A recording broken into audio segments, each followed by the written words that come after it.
Nasib naas menimpa seorang laki-laki tak dikenal alias Mr. X di persimpangan Jalan Bung Tomo, Kusuma Bangsa, Denpasar Utara, Kamis 10 November dini hari.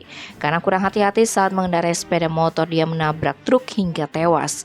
Menurut Kasihhumas Polresta Denpasar, Ibtu Ketut Sukadi, korban tewas seketika di TKP akibat menderita cedera kepala berat.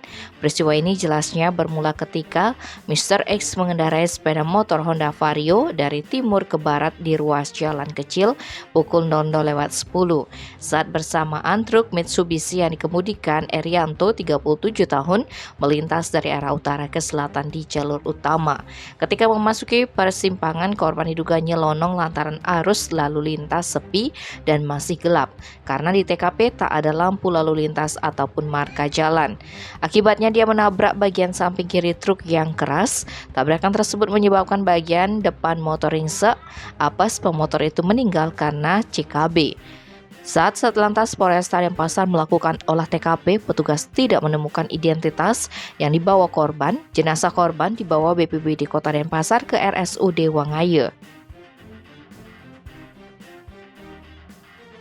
Tim Bali Express melaporkan.